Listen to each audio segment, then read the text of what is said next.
Llega ya en las pantallas de Televicentro la emisión de la mañana de El Noticiero del Comercio TV.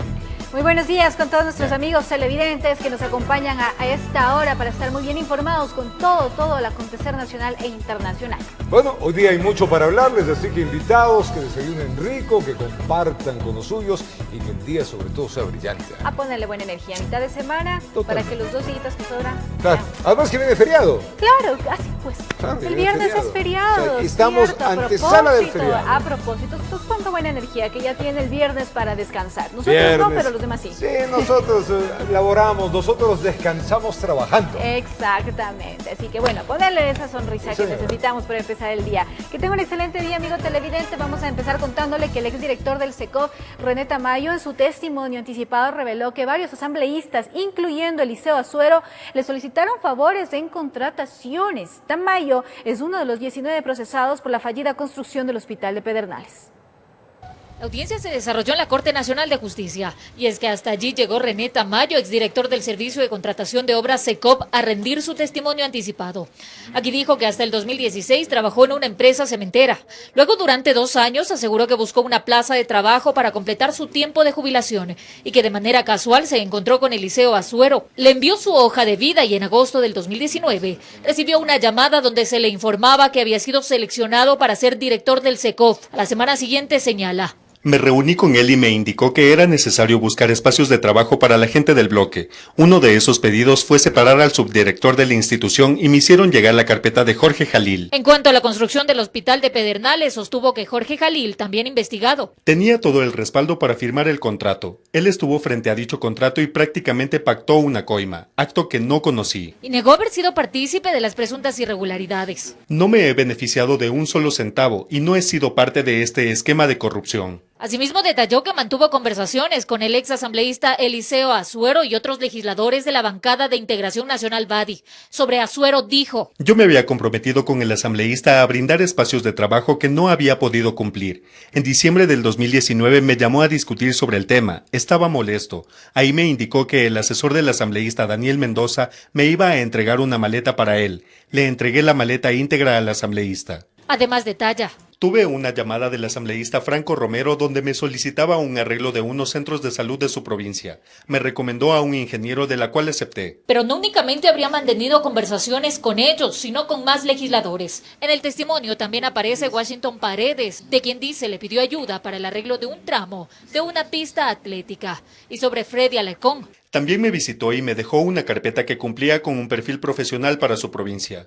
Los verdaderos beneficiarios de todo este dinero o este mal uso de recursos públicos fueron otras personas. El señor Azuero y los asambleístas del Badi prácticamente se beneficiaron de su posición. Y es que luego de más de 1 hora de audiencia, esta se dio por finalizada cuando Tamayo se acogió a su derecho al silencio. Informó Marilyn Jaramillo. Este día martes estaban agendados 2 audiencias en diferentes complejos judiciales de Guayaquil referentes a los procesos contra Jacobo Bucarán, mismas que fueron suspendidas por una reformulación de cargos y otra por la apelación de prisión preventiva. Le contamos. La primera estaba convocada para las 10 de la mañana en la unidad judicial del Albán Borja y aquí llegaron los abogados de los hermanos Bucarán, indicando que no habían sido notificados y que se estaban enterando por los medios de comunicación que debían comparecer. Nosotros, al no estar notificados, simplemente dimos a conocimiento del juez que no hemos sido notificados y no estamos preparados. Venimos por una audiencia de apelación de coincidencia y nos enteramos que ha habido una reformulación de cargos. Se trata de la investigación que realiza la Fiscalía por el supuesto delito de asociación ilícita, en las que están procesadas 15 personas, presuntamente por perjudicar al IES en la venta de medicamentos en pandemia, entre ellos los hermanos Salcedo. El colega de la defensa ha presentado la recusación en contra del doctor Ronald Guerrero y una querella penal en contra de la doctora Claudia Romero, porque en la audiencia de habeas corpus acusó al señor Jacobo Bucarán como autor del asesinato del israelita. El Ministerio Público pidió reformular cargos a delincuencia organizada y así aumentar la pena en caso de ser declarados culpables.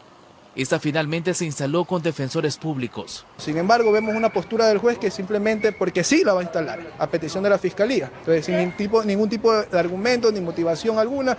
pero luego fue suspendida para ese miércoles porque a las 14 horas se debía instalar otra contra uno de los acusados, Jacobo Bucarán, en la que se pretendía analizar la apelación a la prisión preventiva del hijo del exmandatario por el delito de delincuencia organizada. Uno de los 3 miembros del tribunal ha presentado una excusa en razón de que fue el juez que resolvió el habeas corpus presentado por uno de los procesados. Entonces ahorita la sala está resolviendo el pedido de excusa. En las próximas horas se notificará cuándo se reinstalará esa última diligencia legal. Mientras tanto, Jacobo Bucarán continúa en la cárcel de La Tacunga, informó Charlie Pisa. Y una reformada ley de la función legislativa busca rescatar la labor fiscalizadora de la Asamblea Nacional y darle más herramientas para controlar el trabajo de los legisladores. La norma, antes de ser aplicable, deberá pasar el veto del Ejecutivo. Los escándalos de corrupción que salpicaron a más de un asambleísta y también los dilemas que estuvieron presentes en el trabajo legislativo durante este periodo ayudaron a construir el proyecto de reformas que fue aprobado por el Pleno recientemente. Por ejemplo, en la norma ya se establece entre las causales de destitución de un legislador el cobro de diezmos a sus colaboradores y también se da una interpretación del abandono del cargo. Cuando es consecutivo 30 días o más, consecutivos, como es el caso, y no puede ser retroactivo, de personas que no se encuentran en la curul ni siquiera conectados, porque pudieran hasta conectarse. Además, se crea una comisión de ética que se encargue de tramitar las denuncias sancionadas con destitución. Lamentablemente, esta no podrá actuar de oficio. Serán 5 los miembros de diferentes bancadas que formen parte de esta mesa. Serán escogidos de diferentes bancadas políticas, uno a la vez, de acuerdo a la ley. Por lo tanto, esto va a permitir tener un control constante del proceso interno de la Asamblea como tal. La ética y la depuración interna. Esa es la línea para el fortalecimiento institucional. Respecto a la fiscalización, esta comisión pasará a ser una especializada permanente, lo cual significa que los miembros de esta mesa no podrán pertenecer a otras comisiones. Y además se hacen ajustes en las atribuciones que tendrán en el tratamiento de los juicios políticos. Cuyos informes todos pasan al conocimiento del Pleno, ya no va a ser comisión de archivo ni de limbo. La ley también norma y modifica el número de votos que se necesitan para una enmienda y una reforma constitucional y también para la destitución de un legislador. Por otro lado, se crea un sistema de seguimiento y evaluación de la ley, que va a permitir verificar que las leyes en el país se cumplan y no se queden en el limbo como muchas una vez que son aprobadas. Para que sean aplicables estas reformas, primero deberán pasar por el veto del Ejecutivo, algo que tienen expectativa los asambleístas, pues en 2 ocasiones anteriores las reformas a este cuerpo legal fueron vetadas totalmente. Si quiere vetar para mejorar, bienvenido sea. Lo contrario, más allá de que sea legal, porque es su facultad, sería en la práctica ilegítimo y claramente antidemocrático. Informó Carolina Basante. Y al retornar a un año de la movilización de octubre, varios civiles uniformados resultaron heridos y en algunos casos los enfrentamientos dejaron huellas irreversibles en la comunidad. Ya les contaremos esto y más en la edición de la mañana de El Comercio TV. Una pausa. 7:08 en la mañana, Jimena Peña por Alianza País, Yacu Pérez por Pachacutic, Isidro Romero por Avanza, inscribieron ya sus candidaturas presidenciales. Con ellos suman 16 binomios inscritos para las elecciones del 2021. Le contamos. Acompañados por sus simpatizantes, el binomio de Alianza País, Jimena Peña y Patricio Barriga, llegaron hasta el Consejo Nacional Electoral y oficializaron su candidatura a la presidencia de la República para las elecciones del 2021. Vamos a plantear un proyecto de gobierno precisamente que nos permita reactivar la economía por igual, que nos permita generar empleo. En este marco, Peña enfatizó que no son la candidatura del gobierno. En este momento vemos que los que gobiernan son otros y vemos que existe incluso otra lista donde están exministros, gobernadores. Esa es la lista oficialista. Esto pese a que el primer mandatario, Lenín Moreno, es el presidente del partido al que representa. Yo estoy convencida que el presidente Moreno debería renunciar a la presidencia del movimiento. Él ha dicho que no va a ser parte de este proceso, no ha sido parte de nuestra organización, su presidencia es de papel. Yo creo que probablemente él se sienta mejor renunciando a la presidencia del movimiento. Posterior, Yacu Pérez, encabezando una movilización junto a su binomio Virna Cedeño, también arribaron al órgano electoral e inscribieron su candidatura presidencial por el movimiento Pachacutic. Nosotros no vamos a gobernar solo para los indios, será para los 18 millones de ecuatorianos. Mi mayor sueño no es ser presidente de la República. Mi mayor sueño es cambiar el Ecuador, que sea cobijados para todos, sin pobres. No queremos que los ricos se vuelvan pobres, sino que los pobres tengan bienestar, trabajo, salud. Finalmente, Isidro Romero por Avanza también oficializó su candidatura presidencial junto a su compañera de fórmula, Sofía Merino. Tendremos la mejor educación, tenemos la mejor salud, los mejores alimentos, pero primero debemos crear riqueza para hacer todo ello, donde daremos empleo. Con ello suman 16 candidatos presidenciales inscritos para las elecciones del 2021, de los cuales 3 ya fueron aprobados por el Pleno del Consejo Nacional Electoral. Ellos son los binomios que representan a Democracia Sí, Izquierda Democrática y la alianza Creo Partido Social Cristiano, informó Adriana Rojas. Vamos a un corte comercial. Al retornar les contamos que el incremento del IVA al 15% formaría parte del programa económico con el Fondo Monetario Internacional. Ya le contamos los detalles al volver. Ahora protegerte del COVID-19 depende de tus acciones. Es importante mantener distanciamiento social en todos los lugares públicos. Cuida que estés alejado 2 metros de otras personas y no realices reuniones presenciales si no es necesario. Recuerda que la pandemia aún no termina. Cuida de ti y de tu familia. Muy bien, estamos de vuelta y contarles ahora que durante el paro del mes de octubre varios civiles y uniformados resultaron heridos. En algunos casos, amigos, los enfrentamientos dejaron huellas irreversibles como la pérdida de un órgano. Según datos oficiales de escala nacional, más de 1.500 personas resultaron heridas. Preste atención. Las heridas aún no cierran del todo para las víctimas del paro de octubre. Después de un año, Diego Chiquihuanga no ha podido retomar sus actividades extracurriculares de la universidad y ha tenido que aprender a vivir con la pérdida de su ojo izquierdo. Escuché otro bombazo y me dio directo en el ojo. Lo último que vio mi ojo es un gas lacrimógeno aquí, así, aquí. Y fue lo último que vi. Solo sentí que debía correr en realidad y perdí la vista. El joven de 24 años participaba en las manifestaciones en Cuenca cuando sufrió el accidente. Los términos médicos lo recuerda bien, ya que tuvo que ser intervenido varias veces quirúrgicamente, pero no se pudo hacer nada. Ahora tiene una prótesis. Una fractura de piso orbitario y el ojo se me reventó para atrás y me cortó el nervio óptico. Fue bastante duro en realidad al principio. El sufrir hace que nos sentamos empáticos con el otro. Yajaira Urresta se encontraba en el denominado Cacerolazo por la Paz la noche del 12 de octubre en Quito. Ella salió con su familia a la avenida Velasco Ibarra, cuando en cuestión de segundos cambió su vida. Lastimosamente yo me quedé entre una bomba lacrimógena y un uniformado del GOM, que fue lo único que pude leer de su chaleco. Y fue el mismo que de forma recta y directa me disparó hacia el ojo izquierdo, el mismo que lo perdí de forma inmediata. Luego de este capítulo que lo relata con mucho dolor, los chequeos médicos son constantes. Asegura que su recuperación será lenta por el fuerte impacto de la bomba lacrimógena. Las fracturas faciales y craneales aún siguen vigentes debido al alto costo que estas operaciones implican.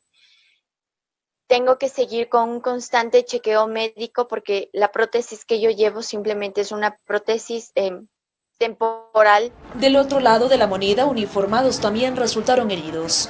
Mauro Chicaiza, de la Unidad de Mantenimiento Humo de la Policía Nacional, durante las protestas custodiaba los exteriores del Palacio de Carondelet. En medio de los enfrentamientos con los manifestantes, sufrió una lesión permanente. Yo fui impactado con una piedra en el ojo izquierdo. Lastimosamente perdí mi ojo izquierdo, pero me llevo la satisfacción del deber cumplido, de haber hecho mi trabajo. Pese a esta dolorosa situación, el uniformado no se vio derrotado y su promesa firme de seguir trabajando en la institución.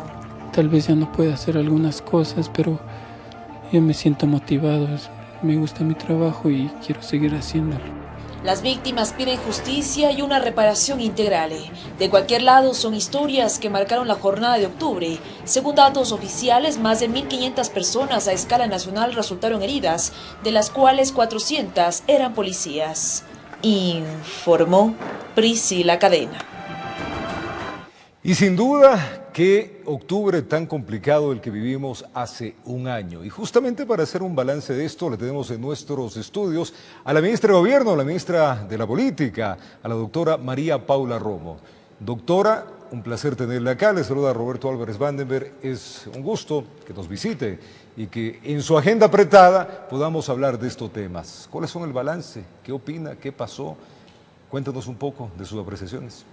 Buenos días, Roberto. Muchas gracias por la invitación. Es un gusto estar aquí y empezar la mañana con ustedes. Esta mañana en donde precisamente nos encontramos en los días en que se cumple un año desde ese octubre en el que todos perdimos. Si me permites, es la primera valoración. Okay. Es un error pensar que en octubre hubo ganadores y perdedores. Nadie puede ganar con un clima de violencia, con el enfrentamiento, con las pérdidas humanas, materiales y en términos de cohesión social que tuvimos en octubre. Por eso, para nosotros, lo digo yo como ministra, pero también como gobierno, para nosotros lo que sucedió en octubre no se puede ni se debe repetir nunca más. No es algo que se tenga que celebrar, que conmemorar, que pretender que se repita, que querer que vuelva. Todo lo contrario, un nivel de enfrentamiento así entre ecuatorianos, con las pérdidas en todo sentido que esos días nos trajeron, no debería repetirse nunca más. Ministra, ¿cuánto se perdió económicamente hablando? Ya un año de esto hay que tener cifras reales.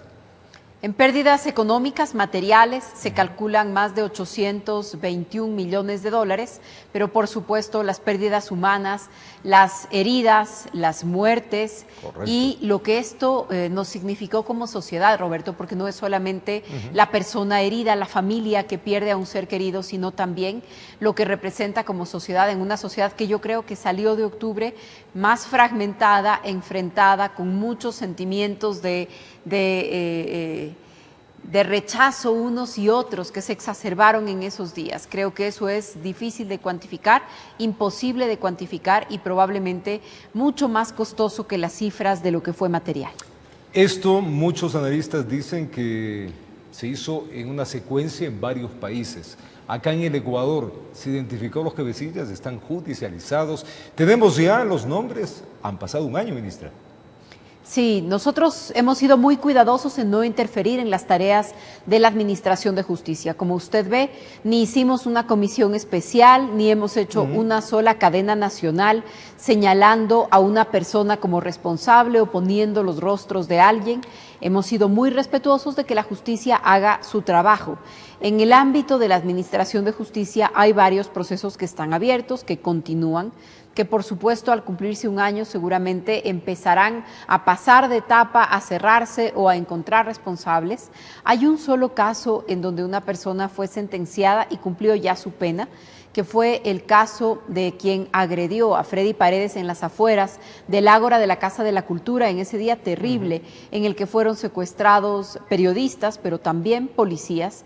Y en ese día este ciudadano le golpeó cobardemente por la espalda con una piedra a un periodista, a Freddy Paredes, y le rompió la cabeza, la clavícula. Las imágenes las vimos todos.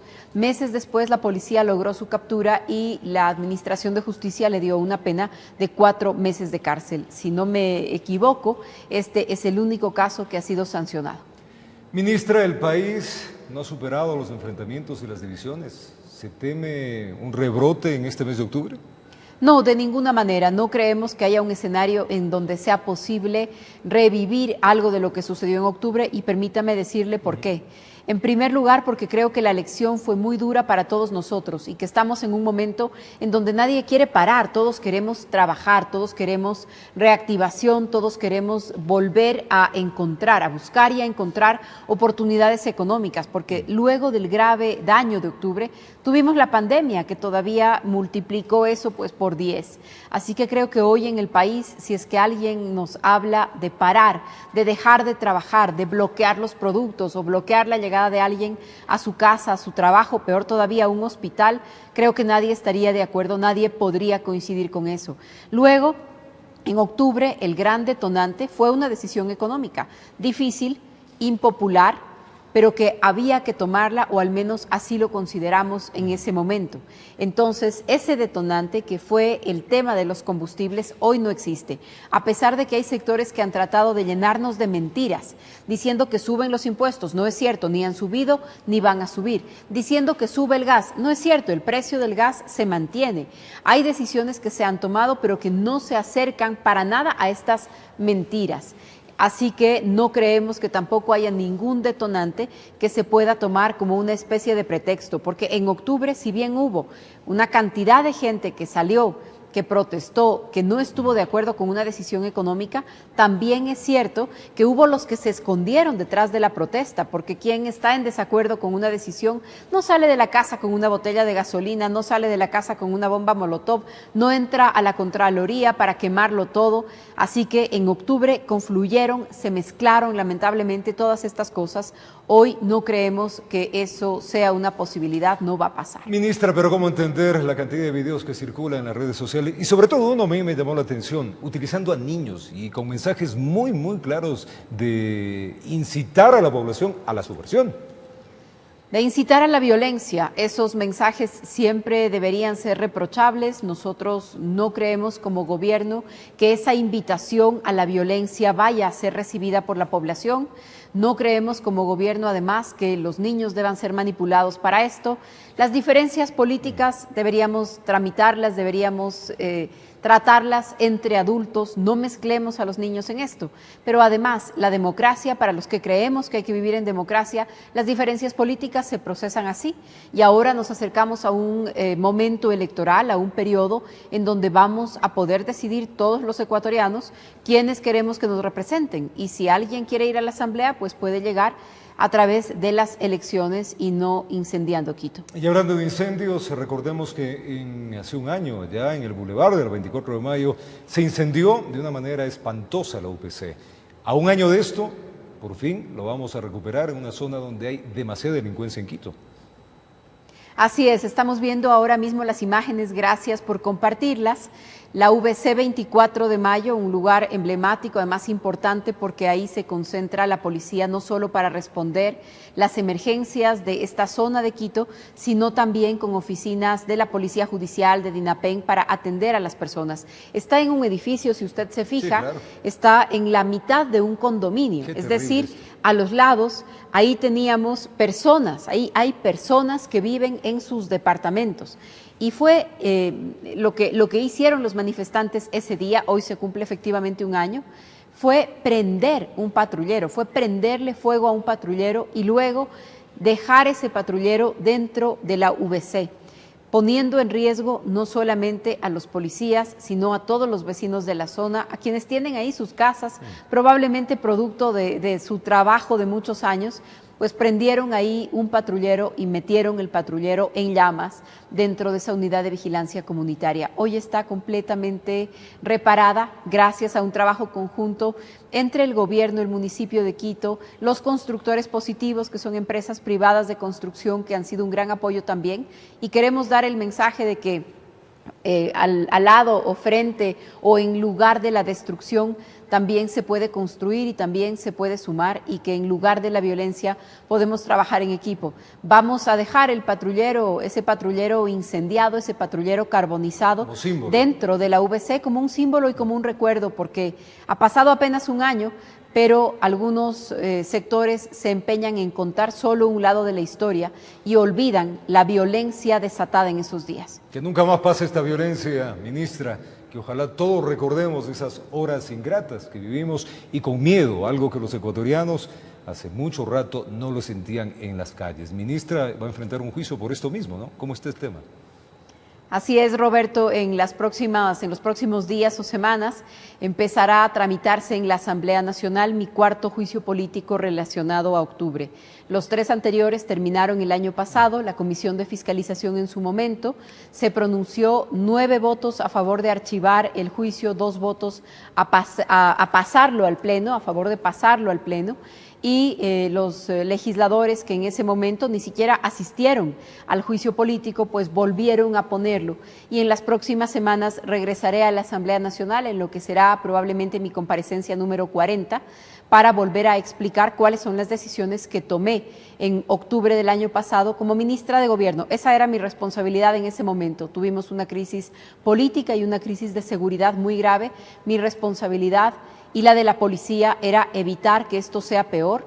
No comprendo qué pretenden algunos de los interpelantes, que la policía hubiera hecho qué, que la policía le hacía una calle de honor y le dejaba pasar a la gente que quería quemarlo todo, que la policía no podía responder con bombas lacrimógenas. La causal es precisamente si las bombas lacrimógenas estaban o no estaban caducadas. Una parte de esas bombas lacrimógenas habían cumplido ya su vida útil y eso significaba que al ser usadas por la policía eran menos tóxicas.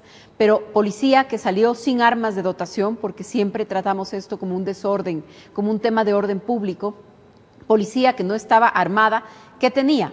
Tenía precisamente su personal, tenía a los policías que estuvieron ahí en primera fila y por eso también son una buena parte de los heridos de esos días, y tenía material disuasivo como bombas lacrimógenas. Sorprende entonces, pero seré llamada a la Asamblea Nacional para explicar por qué en 12 días de violencia inusitada en el país usamos bombas lacrimógenas. De eso se tratan los juicios políticos o el juicio político al que estoy convocada y al que iré a la Asamblea para responder como lo he hecho siempre. Ministra, temas varios, hay muchos temas varios, ministra. El caso Mendoza, ¿cómo avanza? Va bien en la justicia el caso Mendoza y desde el punto de vista del gobierno, desde el mío propio, ha cumplido ya un momento importante, un periodo importante, una fase importante en el tema judicial, que es que se ha cerrado ya la instrucción fiscal. Eso quiere decir que todos aquellos delitos que se han identificado o los responsables de esos delitos están señalados y que van a ser llevados a juicio.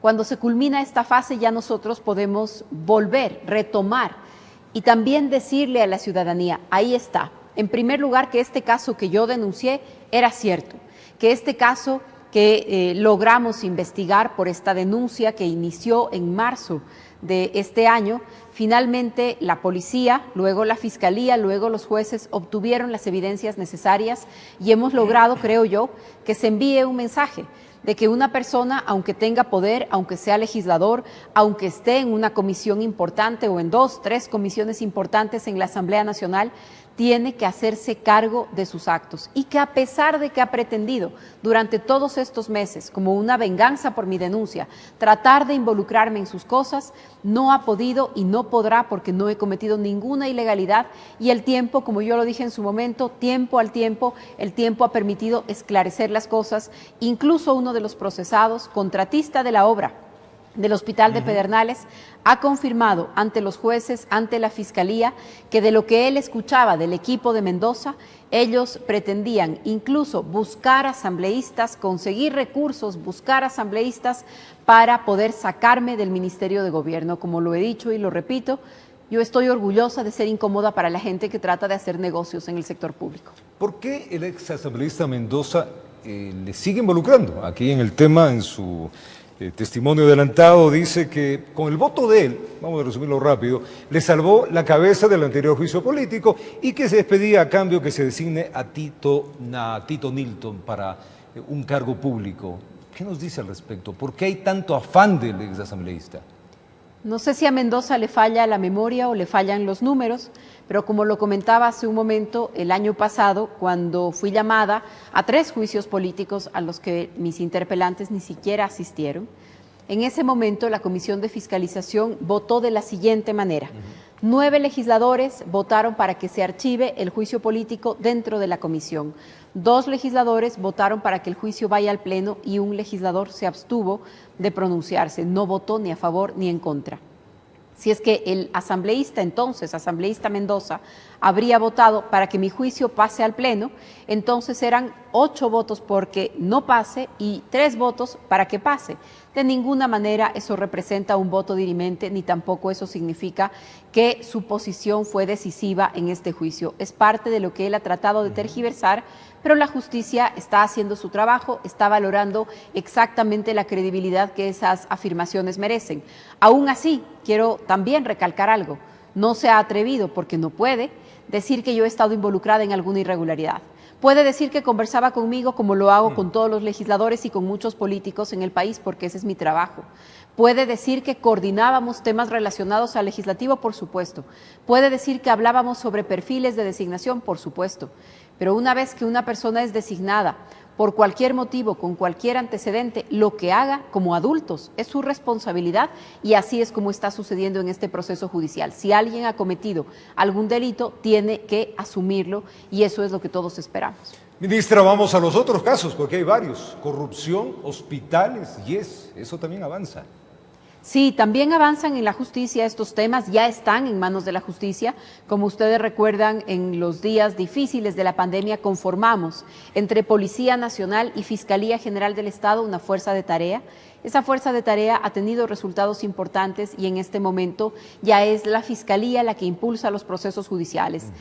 Muchos de ellos están relacionados a la provincia del Guayas y a hospitales del Instituto Ecuatoriano de Seguridad Social, en donde lamentablemente no son nuevos, no son recientes estos casos, pero ojalá el mensaje sea lo suficientemente contundente. Mire usted, Ramiro González, María Sol Larrea, Iván Espinel, son precisamente personajes que en años anteriores, en gobiernos anteriores, se vieron involucrados en este tipo de casos, en este tipo de sospechas y en algunos casos ya sentenciados.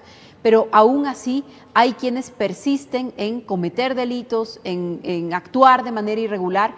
Ojalá de una vez por todas estos mensajes sean poderosos para que estos casos no se repitan. En medio de eso aparece otro más, el tema de Lispol, que le salpica a usted. ¿Qué nos cuenta de eso? Gracias, Roberto, por la pregunta, pero en realidad no tanto me salpica, sino que me ocupa y me llena de trabajos. Pero usted es la presidenta de ellos, lamentablemente por herencia. Así es, soy presidenta del directorio del Lispol como parte de mis responsabilidades, y precisamente en esa responsabilidad pedimos la intervención de la Superintendencia de Bancos, que es el órgano de control del Instituto de Seguridad Social de la Policía. Esta intervención, estos informes nos dejan lamentables constataciones sobre cómo se ha estado manejando las inversiones, el portafolio, algunos fideicomisos, en algunos casos confundiendo como si el Lispol tendría tareas crediticias. Todas estas observaciones empezamos a aplicarlas. Hoy tenemos reglas claras, procedimientos, manuales técnicos de inversión, pero por supuesto también tenemos irregularidades que salen a la luz y que estamos haciendo las gestiones necesarias para dos cosas, que yo digo siempre, tengo dos prioridades en ese tema. Por un lado, y el primero, el más importante, recuperar los recursos de la policía. Si algún dólar de la policía ha sido mal utilizado, si ha sido puesto en riesgo, si ha sido de alguna manera usado en beneficio de alguien que no puede ser usado en beneficio, porque estos fondos son para el beneficio de la policía y sus familias, entonces recuperar ese dinero. Y en segundo lugar, identificar a los responsables para que las entidades de control hagan su trabajo. ¿Cómo no saltaron las alarmas en este caso, ministra? Porque es muy raro, porque uno hace inversiones, pero hay que aprobarlas, hay que revisarlas y nadie se dio cuenta. Esa es precisamente una de las preocupaciones. En el año 2010, mire usted de cuánto tiempo estamos hablando. Yo empiezo a ser ministra hace 2 años, a fines del 2018, pero en el año 2010 el Lispol aprueba, o el directorio del Lispol aprueba, renunciar a sus facultades que le correspondían o a sus responsabilidades como directorio y entregarle todo al equipo de inversiones, que también era manejado por el director del Lispol en ese momento y quien luego fue ocupando diferentes cargos. Pero este comité de inversiones decidía todo en lugar del directorio. Esto se termina en el 2018, el directorio recupera funciones, empezamos a aprobar los informes y lamentablemente, aún hasta el año 2019, inicios del año 2020 en algunos casos, hay decisiones que no pasan por directorio y que funcionarios, por supuesto esto no se hace solo dentro del Lispol, hay responsabilidades fuera, en los privados, en las casas de valores, en quienes se beneficiaron también de estas operaciones. funcionarios que se toman atribuciones para autorizar reestructuraciones supuestamente. Hay una serie de temas que tenemos ya en la Fiscalía, como abuso de confianza, como todas las irregularidades que se configuraron, pero las dos operaciones más grandes son las que en este momento estamos rastreando. Entre las dos suman 532 millones de dólares entregados a un solo ciudadano, que ahora lo que dice es que era asesor del ISPOL. Ministra, otro tema peludo, son varios los temas. Hay la reforma a la ley de la función legislativa. ¿La va a aprobar el gobierno? ¿No la va a aprobar? Estamos en un debate dentro del Ejecutivo, no sobre el contenido de la ley, porque todavía no la hemos recibido, sino sobre qué corresponde en este momento. ¿Por qué? Porque es la ley que rige a la función legislativa internamente. Entonces, ahí hay un debate conceptual que no es nuevo en el país, de si corresponde o no que el presidente se pronuncie sobre la ley que rige a la propia Asamblea Nacional.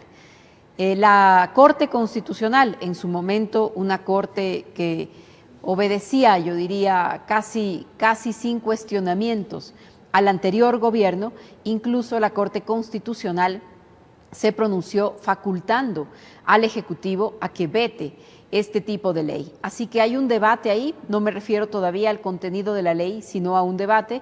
Yo tengo una posición que defendí mientras era legisladora, por supuesto seguirá siendo mi posición y será la que yo exponga cuando tengamos que discutir este tema, que este tipo de leyes no necesitan, no merecen, no requieren ser observadas por otro poder del Estado. Lamentablemente, como le digo, incluso la Corte Constitucional de esa época se pronunció en sentido contrario a la idea que yo hoy mismo le expongo. En la Constitución del 98 existía norma expresa que impedía que el Ejecutivo se pronuncie sobre esta ley, en la del 2008 no existe, así que el debate al interior del Ejecutivo está empezando, será el presidente el que tome la decisión final. Ministra, ¿viene un feriado? ¿Va a viajar?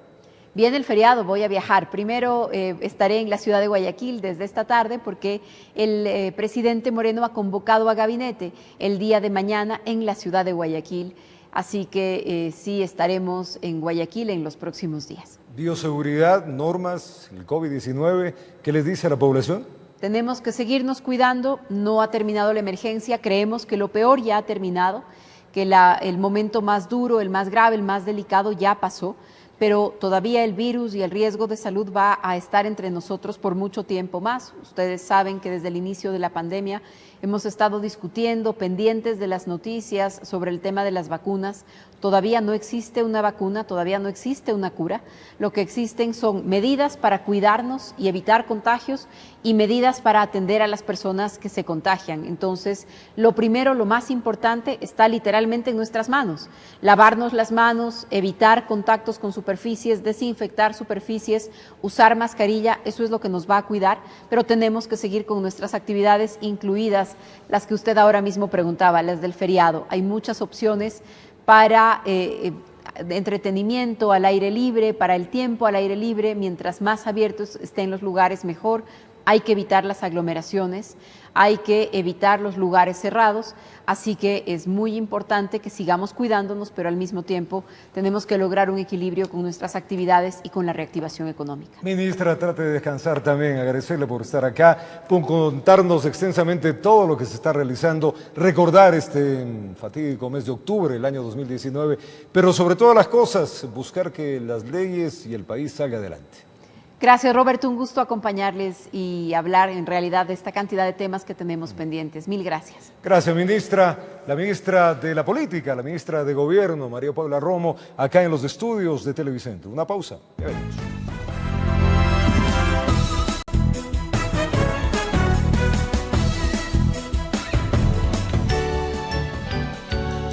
En mi mente se escucha un vacío perenne y siento un llanto a raudales. Los días ya no son iguales. Aquí nos falta alguien. Alguien se fue el amigo, el hermano, el padre, una madre se fue. Una infancia tan triste en la mesa, un espacio se ve. siempre. Alguien se fue el amigo, el hermano, el padre, una madre se fue. Una infancia tan triste en la mesa, un espacio se ve por siempre. Alguien se fue. La pandemia aún no termina. La responsabilidad es tuya. Cuida de ti y de tu familia. Gracias por acompañarnos aquí en El Comercio TV. Les contamos que una reforma tributaria ambiciosa y paulatina forma parte de la Carta de Intención de Ecuador con el Fondo Monetario Internacional. En este paquete se buscaría incrementar el IVA al 15% para el año 2022. El incremento en los ingresos fiscales en al menos $2.000 millones para el año 2022 es una de las metas del programa que Ecuador mantiene con el Fondo Monetario Internacional. ¿Cómo alcanzar esto? La sugerencia es a través de una reforma tributaria que contenga un incremento al impuesto del valor agregado de 3 puntos porcentuales, es decir, del 12 al 15%. El documento del multilateral señala que se espera que la reforma del IVA sea progresiva, teniendo un menor efecto en los hogares de menos ingresos, porque una gran fracción de los bienes consumidos por estos hogares permanecerán exentos del IVA. También se sugiere reducir las exenciones de este impuesto a las universidades y eliminar la devolución del IVA a los adultos mayores. Además, se considera la creación de otros impuestos que serían complementados con medidas para reducir el riesgo de incumplimientos. Por ejemplo, la creación de una gran oficina del contribuyente, que sea responsable de todas las funciones de la administración tributaria. La expectativa del programa es que estas reformas se implementen para el año 2022, por lo cual la aspiración es que el proyecto de ley sea entregado a la Asamblea en septiembre de 2021. Es decir, quedará en manos del próximo gobierno la construcción de este paquete tributario, pues este régimen adelantó que solo dejará un borrador. Bajo la lupa de los expertos, uno de ellos, el economista Pablo Lucio Paredes, la propuesta del aumento del IVA solamente sería efectiva si es que va de la mano con la eliminación de otros impuestos, no con la creación de más. Si es para reemplazar otros impuestos, sí podría ser, porque probablemente el IVA es un mejor impuesto que el ISD o los aranceles o otras cosas. Además, al igual que varios gremios empresariales, critica que el programa no sea más radical en otros aspectos y reformas estructurales. Que no se ve una reducción radical del gasto público, es decir, todavía dentro de 2, 3, 4, 5 años el gasto público va a seguir alrededor del 33-34% del PIB, lo cual es elevadísimo. Esto haciendo referencia al tamaño del Estado, pues en este sentido el programa propone un ajuste de $3.000 millones, pero esto de forma paulatina hasta 2025. Informó Carolina Basante. Y a puertas de un feriado sin estado de excepción, el sector hotelero registra una tasa de reserva de más del 20%, cifra positiva para el turismo local que busca sin duda reactivarse de a poco. Varios destinos se preparan para recibir a los viajeros, claro, con los protocolos de bioseguridad. Le contamos. El feriado nacional por la independencia de Guayaquil, que inicia el viernes 9 de octubre y finaliza el día domingo 11, será el primero que vivan los ecuatorianos sin el estado de excepción. Con ello, el sector turístico empieza a ver una oportunidad de reactivarse. Hay mucha expectativa porque queremos, todos estamos pendientes de esta dinamización turística y económica a la vez. Este sector ha sido uno de los más golpeados por la pandemia. Las cámaras buscan recuperar el turismo interno y mejorar la competitividad con nuevos planes y ofertas que llamen la atención de los viajeros. El sector turístico está preparado. Bastantes e importantes ofertas que pueden ayudar a los ciudadanos y obviamente revisar que todos los sitios donde usted se baje tengan estos protocolos de bioseguridad. La cadena de alojamiento trabaja bajo protocolos de bioseguridad. Los hoteles en general cuentan con una tasa de reserva mayor en comparación con el feriado anterior. Estamos en el orden del 20-25%, ¿no? Que ojo, es una excelente tasa de ocupación para tiempos de crisis. Es un logro, es una meta extraordinaria, ¿no? Ojalá lleguemos al 50%, ojalá haya destinos que estemos al 100%. Algunas playas estarán habilitadas como parte de planes piloto, pero cumpliendo con las medidas de bioseguridad. El aforo permitido es del 50%. El Cantón Atacame se prepara para recibir a turistas. Visitar Tonsupa, Castelnovo, Atacames, Súa, Same, Tonchihue. Entonces estamos hablando de más de 35 kilómetros que usted tiene para a lo largo de la faja costera en Atacame pasarla muy bien. La herramienta distanciados estará operativa en el caso de que se registren aglomeraciones. Los restaurantes y hoteles funcionarán con la mitad de su capacidad. El agente de control municipal, está el Policía Nacional, están miembros de la Fuerza Armada. Con esta mecánica, con este programa nos permite decir que la gente ha hecho mucha conciencia. Cada ciudad tiene su propia restricción de movilidad. En el caso de Quito, la circulación será libre para los días de asueto. El COE Nacional exhortó a los municipios a que levanten la medida solo por el feriado. Informó Priscila Cadena.